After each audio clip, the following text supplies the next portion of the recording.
One of the hidden gems in St. Louis is the Fieldhouse Museum. If you have not been there, you need to go. They just reopened, and we're going to talk about that today on St. Louis in Tune.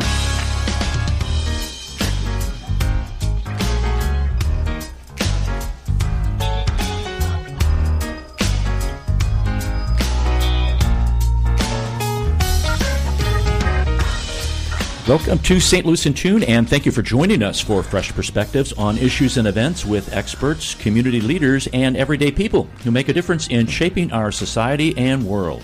I'm Arnold Stricker, along with co-host Mark Langston, who is the ever-effervescent individual behind the board. It was just an extra cup of coffee. That's what I had some Mexican cocoa coffee this morning I made. Yeah? I had some at a local establishment, a grocery store, where they have some coffee that comes in. And I liked it so much, I thought, I'm going to look up a recipe for that. And I did, and I made some this morning. I still need to tweak the recipe, but I thought, I've got the stuff laying out on the counter. I thought, if this one really works well, I was going to bring you a cup, but I need to tweak it a little bit. Wow. But it's got I'll be up for days. Unsweetened cocoa. It's got regular coffee, or what do they call the stuff that's espresso? Espresso. And it's got powdered sugar in it, and it's got cayenne in it.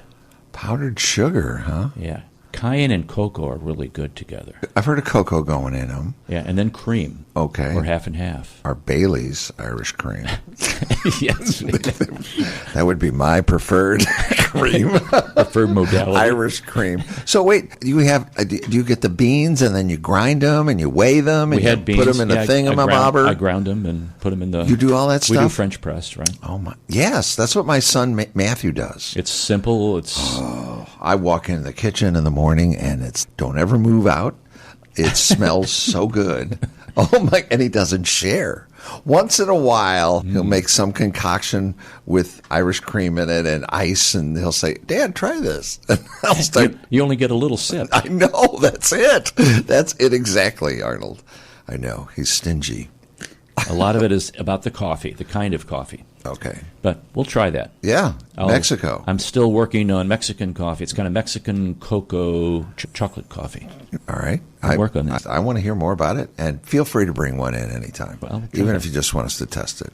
I'll put an extra cayenne in it. Okay. All right, I'll bring one of my little... It'll be really hot. My Irish cream things, okay. Well, folks, we're glad that you joined us today. Even as we talk about different kinds of coffee, we want to thank our sponsor, Better Rate Mortgage, for their support of the show. You can listen to previous shows at stlintune.com. Please help us continue to grow by leaving a review on our website, stlintune.com, Apple Podcast, or your preferred podcast platform. Our return to civility today: if someone accidentally spills something in a public place, stop and help clean up or go get help. And if that someone is you, make sure you clean up after yourself. Now, we've got a big cleanup going on in St. Louis. It's not the kind where somebody accidentally spilled something, but it's a kind where the tornado has gone through.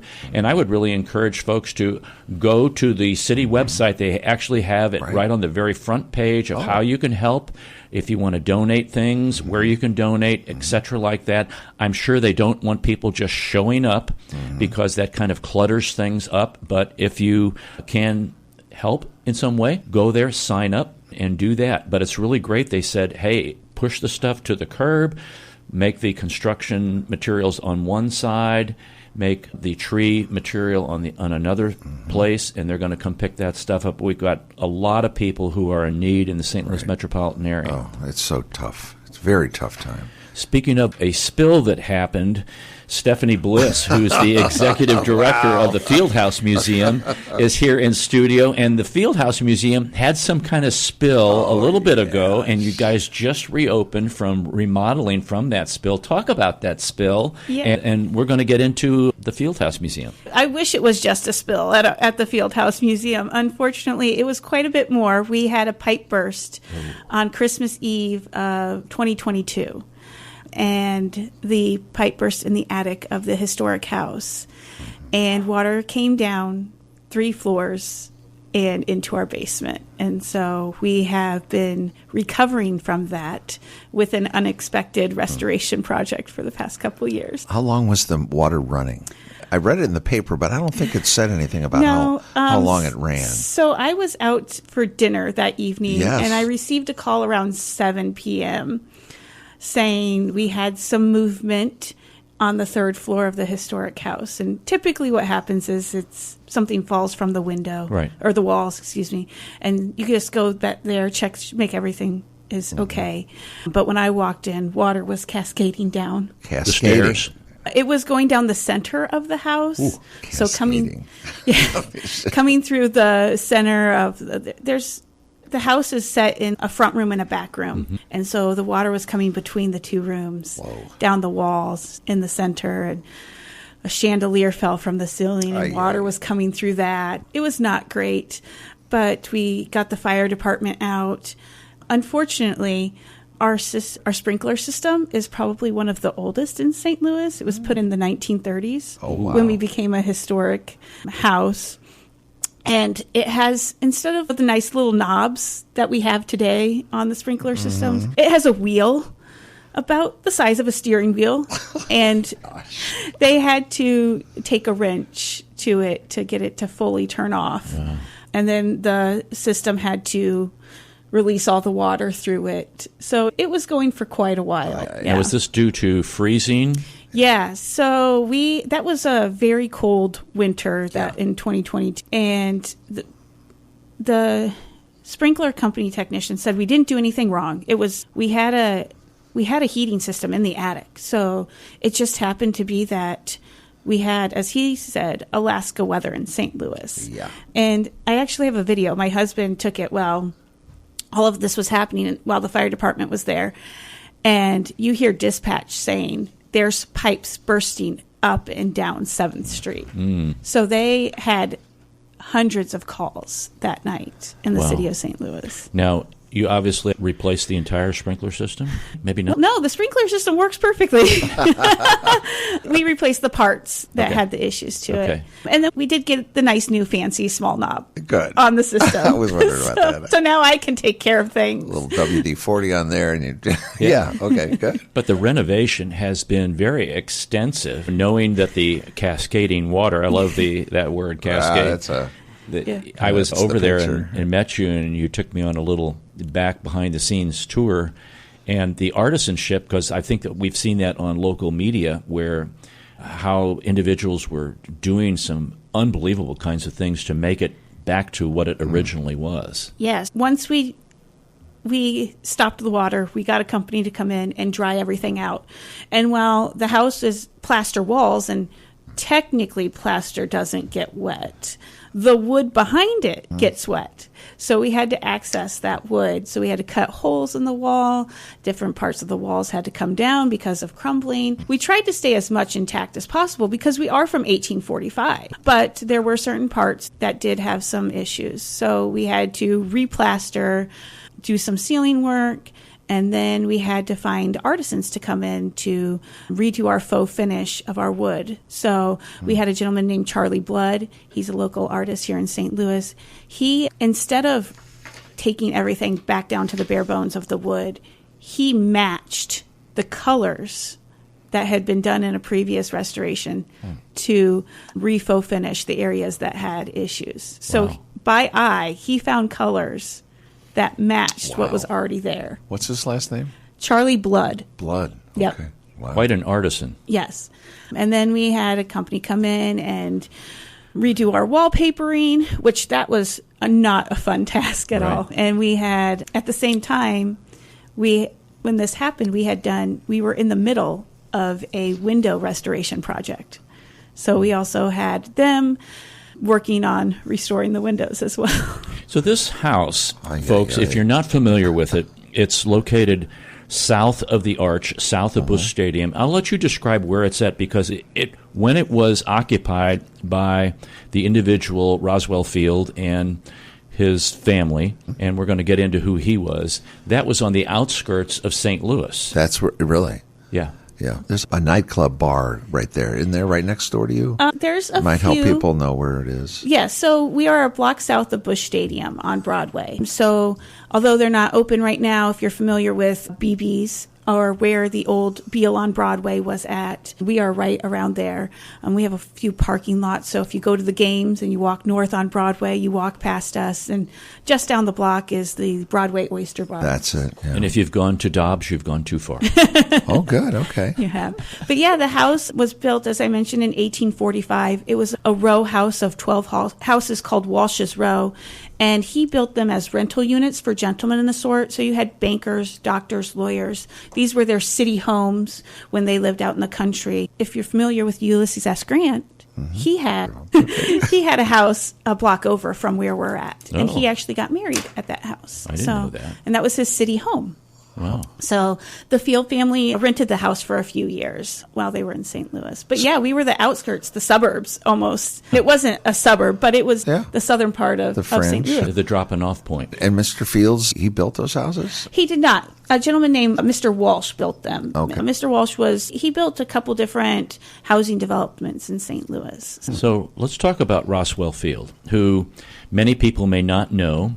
Very important in the history of St. Louis as it relates to Dred and Harriet's. And then we're going to talk about Eugene Field, who most people would know as the poet and author. So let's delve into the history of this house with the Fields. Yeah, we were, as you mentioned, we were saved because of Eugene Field. That's who we are most known for. But his father, Roswell Field, was an attorney here in St. Louis. He came from Vermont. He was well educated. I believe he became an attorney at 16 or 14. It was crazy back then. And as an adult, he came to St. Louis. He established himself here. He mostly did land suits. He was fluent in 6 languages. He spoke 4. 2 were dead languages, so you can only write in them. But he was fluent in 6 languages, and he did land suits, which is the transfer of property from one person to another, which worked really well, considering we were the hub of so many different cultures here in St. Louis. Right, Spanish, French, and English. Yep. And German. He was right, that's right. And he knew German as well. But so he mostly did land suits, but he took on the Dred Scott case. He wasn't their first attorney, but we feel that he was one of their more influential attorneys because he changed it from a freedom suit, which was very common in St. Louis because of our proximity to Illinois being a free state. And he changed it from that to one about citizenship. It was called diversity jurisdiction. And so he argued how the Scots were citizens and what constituted as a citizen when their enslaver lived in free territory. And that's how it made it up to the Supreme Court. Yeah, he set the case for the Supreme Court. And Montgomery Blair, who is another St. Louis connection, the Blair House in D.C., is where actually Harry Truman lived when the White House was getting renovated and on the inside.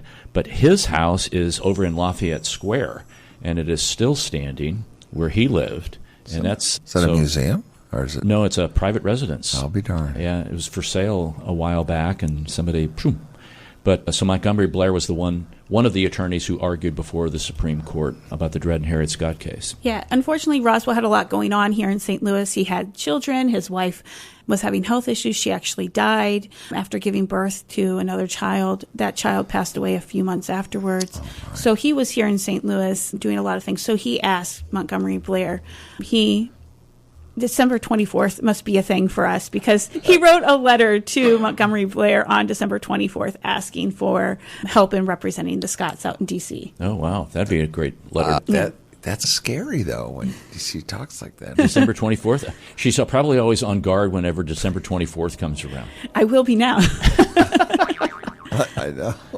So now the Scots, the Fields had 5 kids, or I know some died young. Yeah, Roswell and his wife Frances had, I believe, 5 children. 2 of them survived into adulthood. So it's Eugene Field, who was born in the house in 1850, and his younger brother Roswell Jr. Okay, now let's talk about that he was born in the house because there's a plaque outside that was dedicated when Mark Twain was here in St. Louis.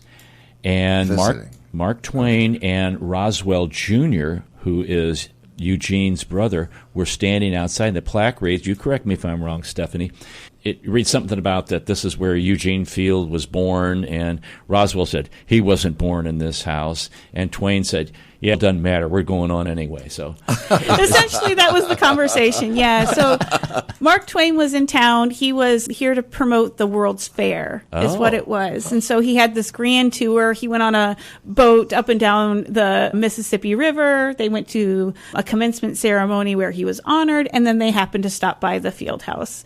And yes, the house was dedicated as Eugene's birthplace. And Roswell Jr. said, no, this isn't his birthplace. He was born on Collins Street. And Mark Twain said, yeah, we're not going to go with that. This will forever be Eugene's birthplace. And there's been census records that have shown that the Fields lived in the house in 1850. So. Now, is that plaque still there? Yes, the plaque is still there. Wow. I'm going to look for it next time. Yeah, really. Well, let's talk about Eugene. He's got a very, what I would call, God, how do I want to describe this? He really didn't find himself.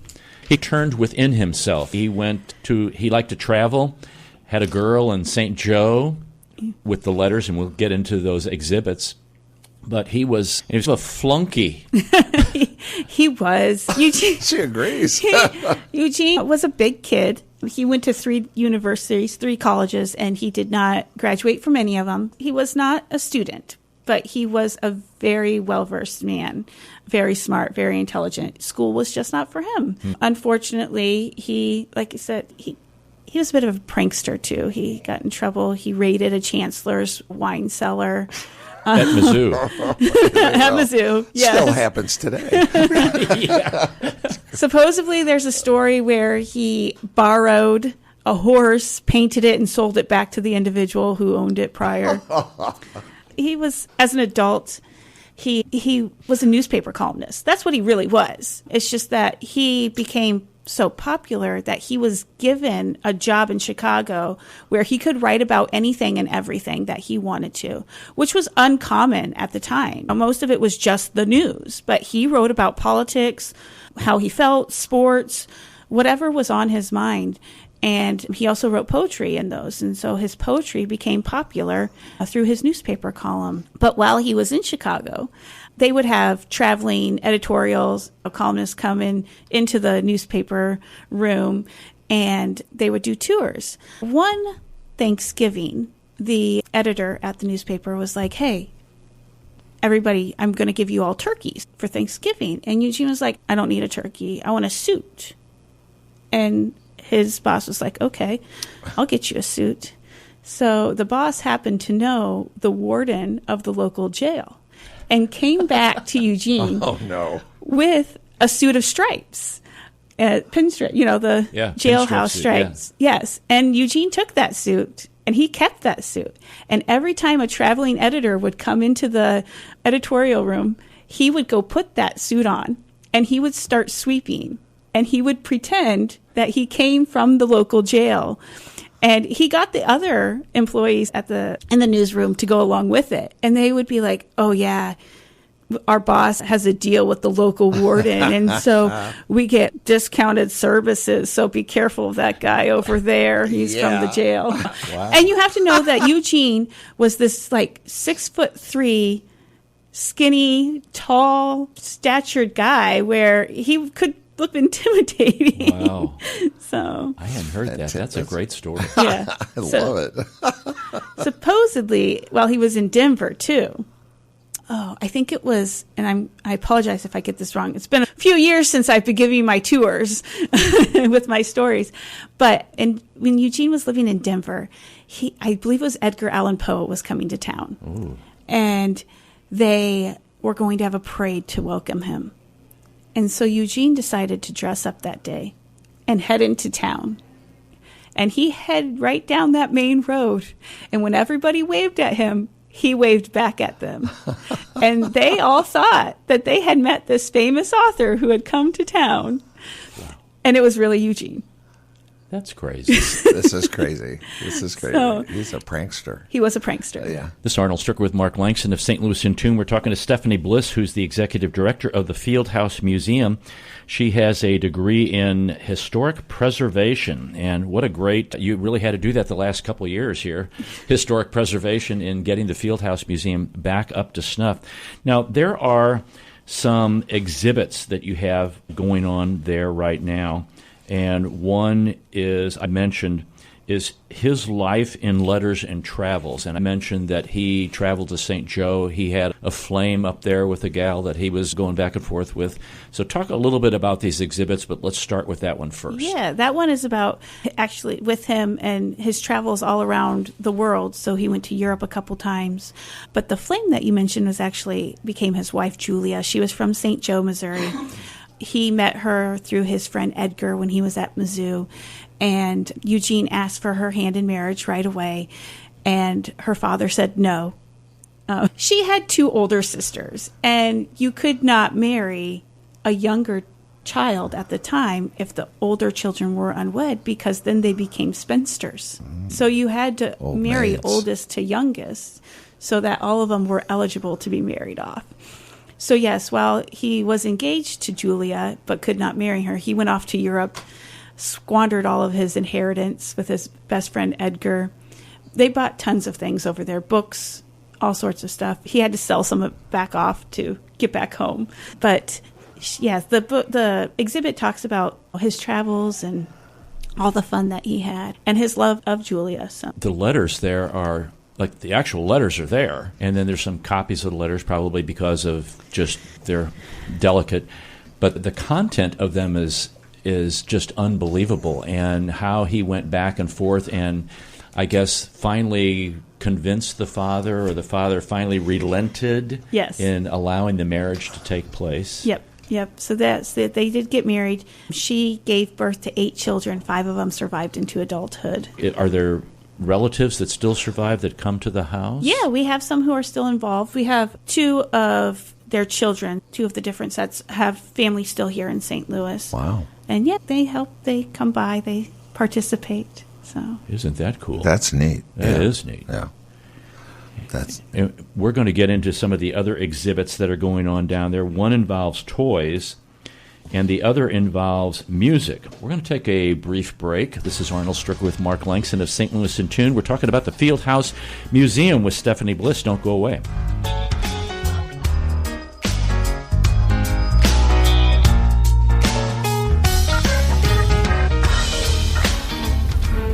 This is Arnold Stricker of St. Louis in Tune on behalf of the Dred Scott Heritage Foundation.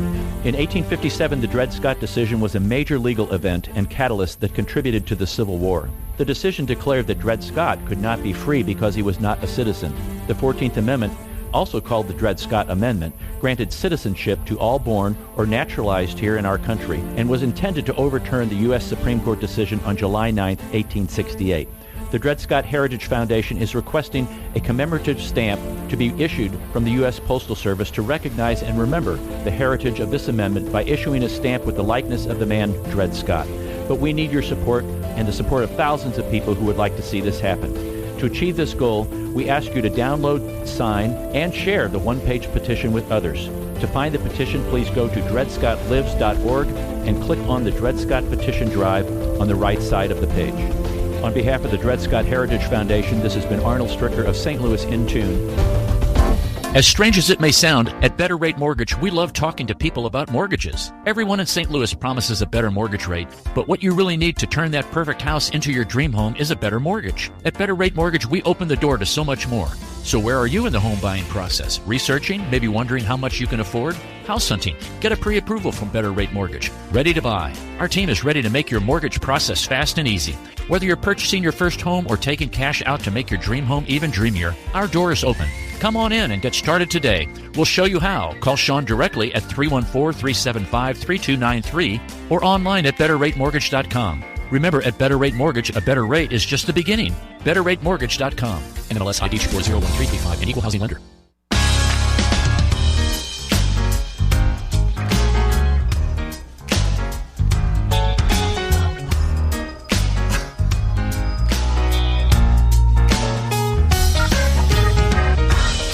Winkin', Blinkin', and Nod one night sailed off in a wooden shoe, sailed on a river of crystal light into a sea of dew. "Where are you going, and what do you wish?" the old man asked the three. "We've come to fish for the herring fish that live in this beautiful sea.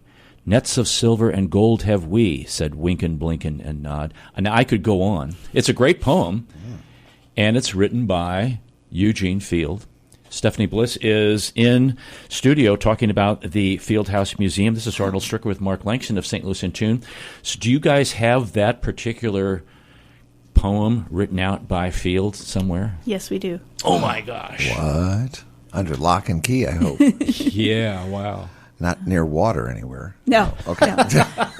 Thankfully, with the incident with the pipe burst, our core collection, the Field family items, most of that did not see damage, or if it was minimal, and we were able to restore it, like some of the furniture.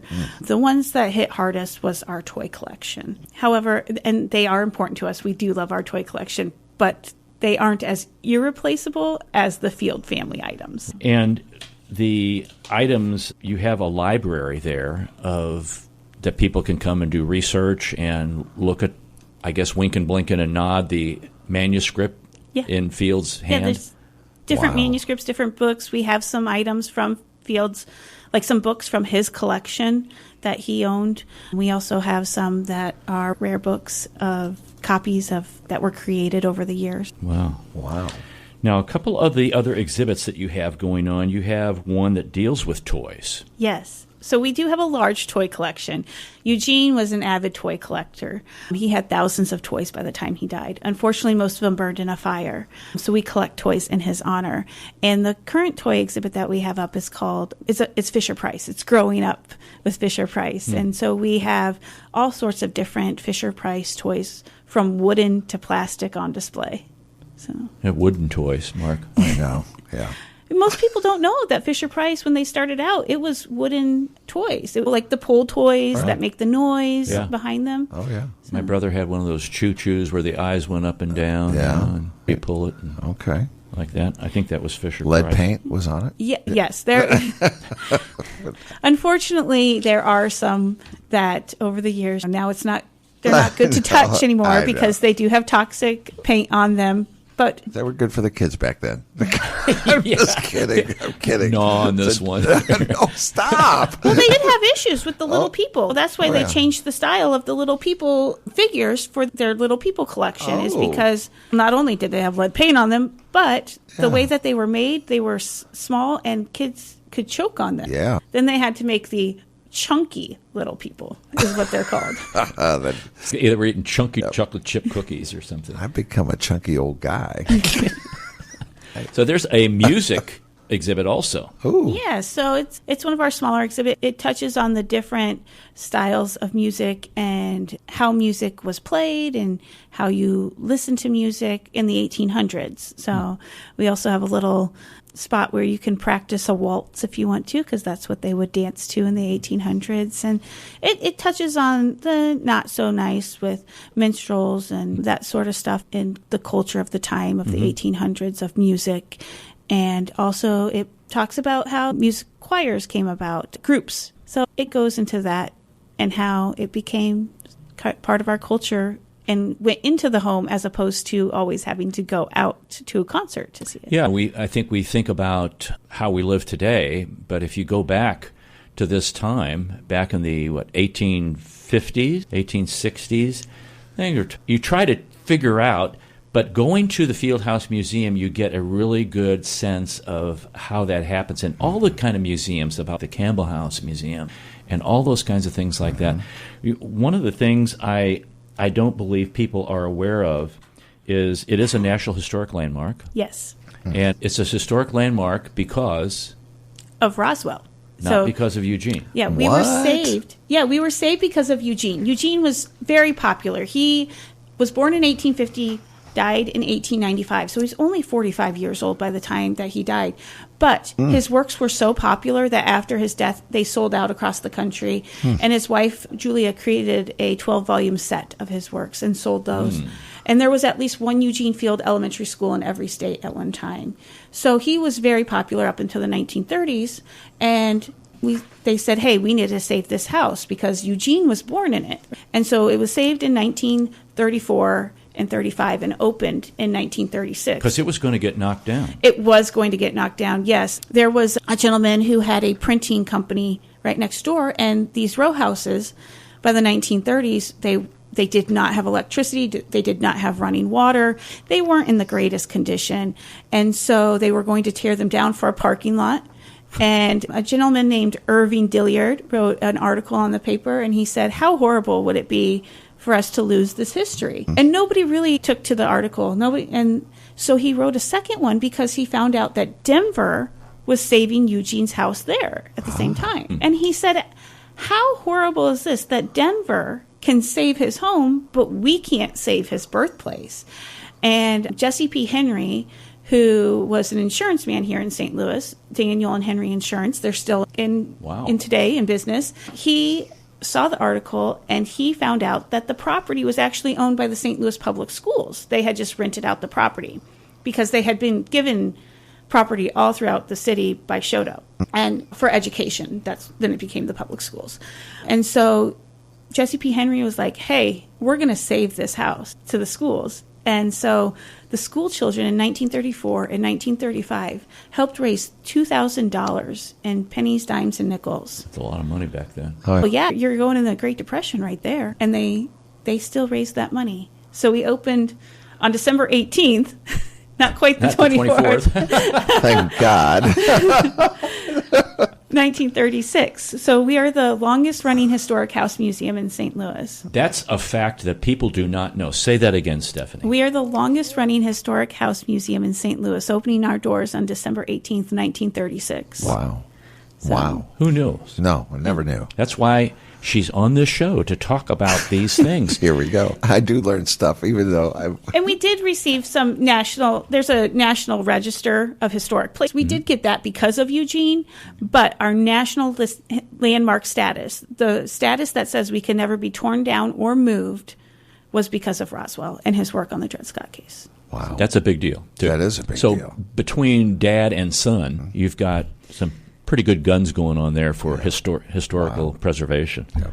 And the name has changed over the course of time, too, correct? Yes. So when we started out, we were the Eugene Field Shrine. We went to the Eugene Field House. We became the Eugene Field House and St. Louis Toy Museum. But in 2016, we built an expansion, a 4,000 square foot building next to the historic house.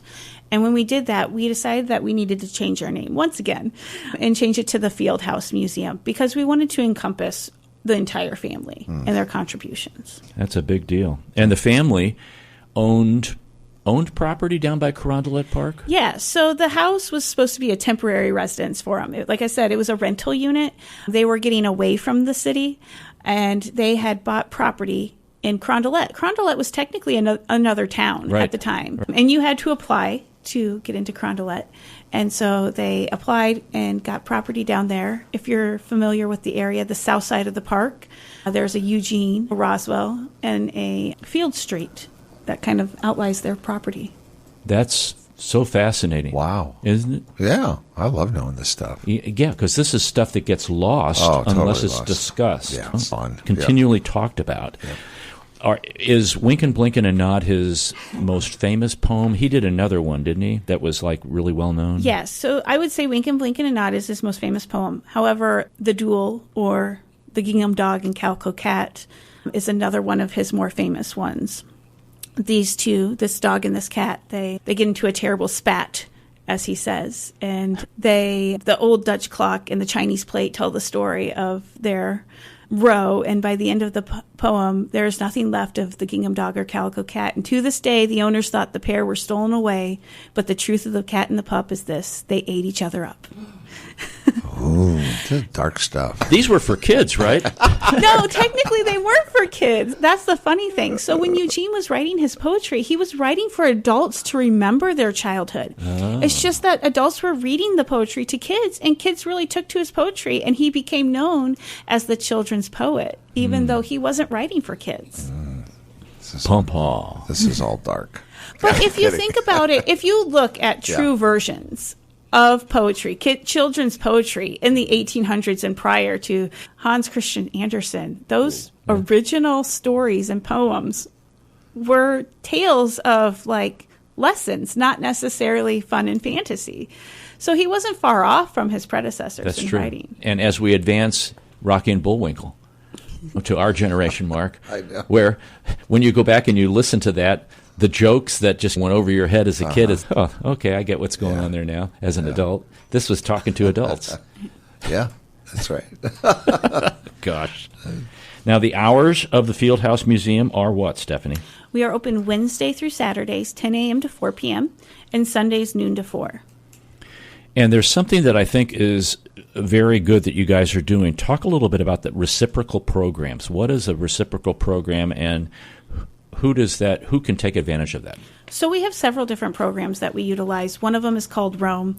It is for a certain membership level, and with that you get free admission to museums all across the country. Oh, wow. Yeah. That's Yeah. And they have a whole list on their website. And so that's one of them that we offer. Another one that we offer is called Time Travelers, and that's actually through the Missouri History Museum.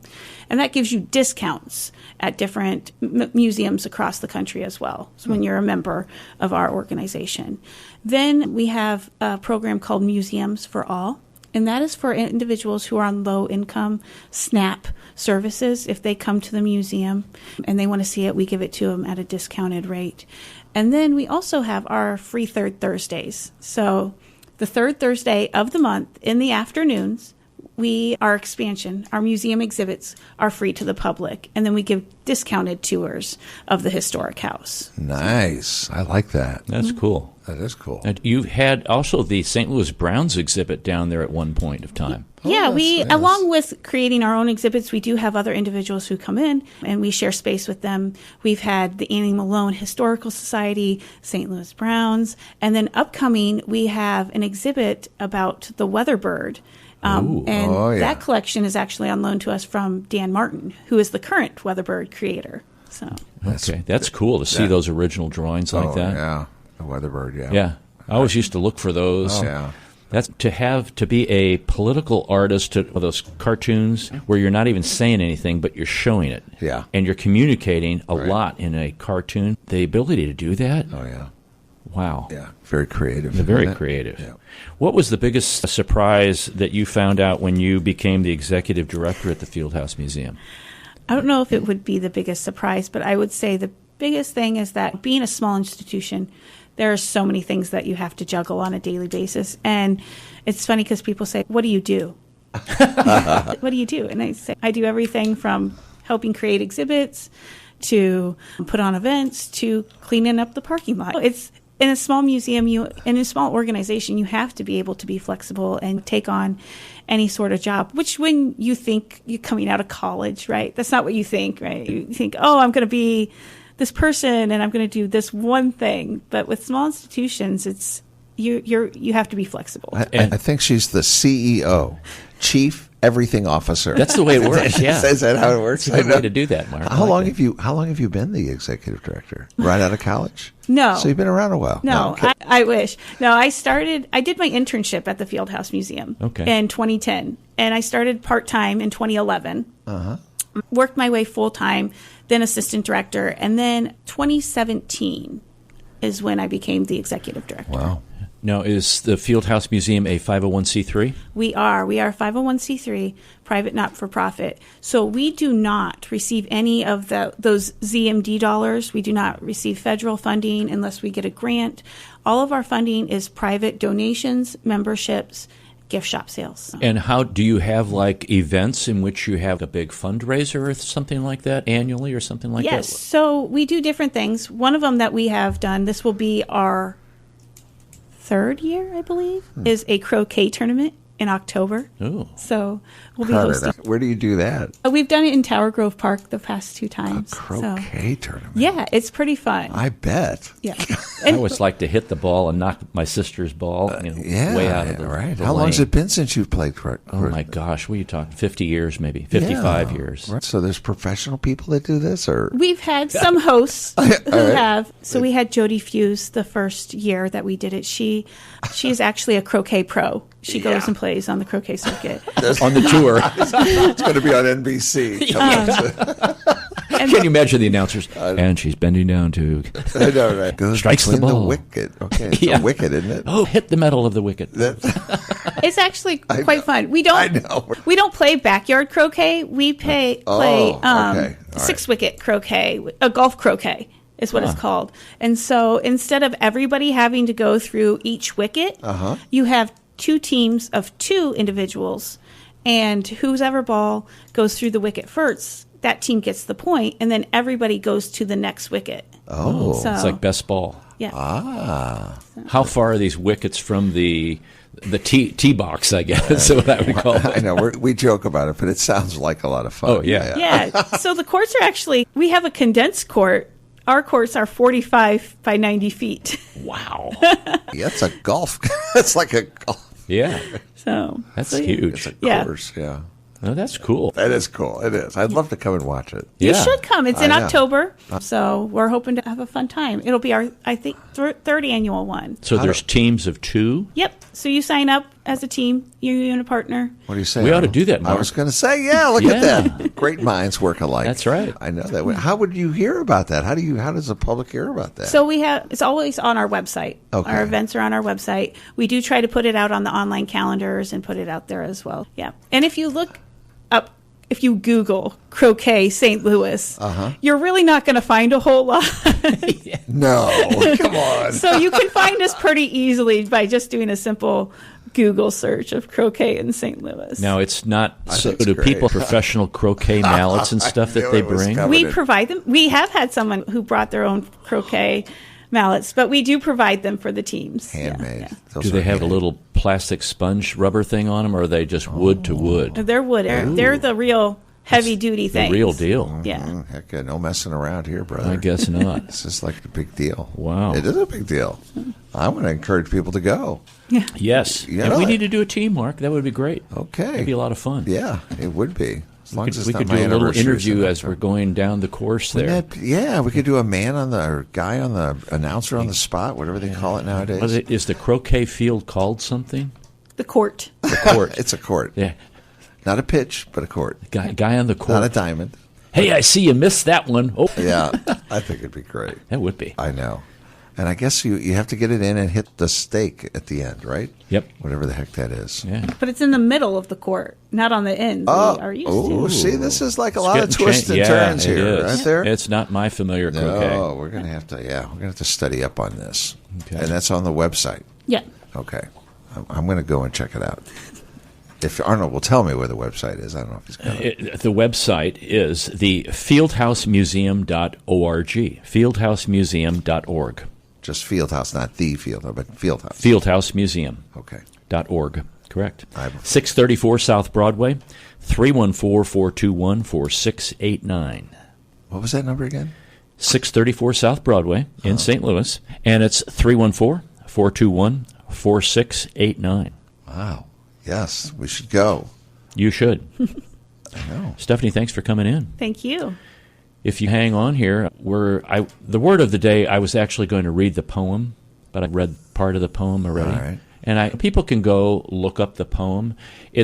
I hadn't read that for ages, and I was like, wow, it speaks differently It does. as an adult. Yeah. And you see I've seen some of the scenes, and actually some artists, musicians have used Wink and Blink and a Nod and put some music to it. Ooh, you can nice. go I to don't just think look I've that ever- up, and you can see some I of don't those think things I've on ever YouTube. heard that before. I believe that Carly Simon did a version of it. That's correct. And then the Doobie Brothers as well. And Peter, Paul, and Mary did they do one of that? I'm also? not sure about that one. Wow. Oh, Yeah, but the Doobie Brothers, Michael McDonald's from St. Louis. That's nice. yes.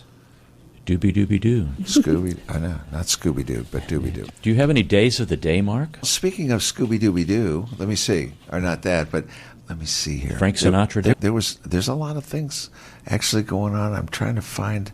I'm sorry. We need to do Weights and Measures Day, World Bee Day, BEE. BEE Day, like the buzzers, bees. A National Women in Aerospace Day. Oh. They have done a lot of contributions that people don't give them credit for. Yes. National Streaming Day. Do you stream stuff? Yes. A National Stop Nausea Day. What the heck is that? I know. Imodium Day. I know. A National Rescue Dog Day. I think they're doing an adoption thing now for pets, too. Except in St. Louis County. What? They have parvo going on out there. They had that's parvo right. going That's on right. out That's there. right. A National Quiche Lorraine Day. There was one that... Nay, here it is. This is yours. National Band Directors Day. Yes. See, I knew he'd get Yes. excited about that. I knew he'd get excited about it. Flower Day. Today's National Flower Day. Is there a specific flower, or is it any flower? Flower Day is here. What can be lovelier than gifting flowers to those that you love? No. And it's great in flowers. If you go to a grocery store, you can buy a little thing, very much money, and they last long, and it's a great thing to take home to your spouse. True. You know? Why not do that? Yeah. Emergency Medical Services for Children's Day. Eat more fruit and vegetables day. My mom petitioned for that one. Yeah. Mark, you got to eat more. End of the World Day? End of the World Day reminds us how fake apocalypse warnings distress people around the world. So it's not going to end. No. Okay. Yeah, and let's see. Do I have anything? International Tea Day. Do you ever drink tea? Tea? Yes, occasionally. Do you? Spot of tea. National Juice Slush Day. Can you believe? National Memo Day. Do you use those little post notes? I used to. I don't anymore. Is that right? No. Okay. And I think that's about Navy Day and Chile. Well, that has nothing to do with us. National Waitress and Waiters Day. Oh, okay. Tip heavily. National Servers Day. Tip often. Okay. Right. Yeah, I've got a few more, but that's the good stuff. Yeah, you talked about dogs there. And did you know that owning a dog reduces risk of dementia by 40%, while cats make no difference at all? Ooh. And speaking of cats, this morning I saw a neighbor talking to her cat. It was obvious that she thought her cat understood her. And I came back to my house and I told my dog, and we just laughed a lot. All right. I love that guy in there. I'm not sure how many cookies it takes to be happy, but so far it's not 27. And these conferences take place throughout the year, parent-teacher conferences. And this teacher was telling these parents, in my 23 years of teaching, your son is my favorite student to have absent. Yeah. Stephanie's never coming back. Let's see. There's more. That's the yes. problem we have, Stephanie. He keeps coming up with more. Did you know that Egyptian babies did not know that one day their daddy will become a mummy? That is terrible. That's so bad. Wow. Tough room. And out of all my body parts, my eyeballs are in the best shape because I roll them like 340 times a day. My kids might agree with that one for me. And lastly, I don't always carry all the groceries on one arm, but when I do, my keys are in the wrong pocket. All the time. Never fails. Never fails. I don't think that ever Never happened. fails. Yeah, every time. Well, that's all for this hour, and we thank you for listening. If you've enjoyed this episode, you can listen to additional shows at stlintune.com. Consider leaving a review on our website, Apple Podcasts, Podchaser, or your preferred podcast platform. Your feedback helps us reach more listeners and continue to grow. We want to thank Bob Berthasell for our theme music, our sponsor, Better Rate Mortgage, our guest, Stephanie Bliss, and co-host Mark Langston. And folks, we thank you for being a part of our community of curious minds. St. Louis in Tune is a production of Motif Media Group and the U.S. Radio Network. Remember to keep seeking, keep learning, walk worthy, and let your light shine. For St. Louis in Tune, I'm Arnold Stricker.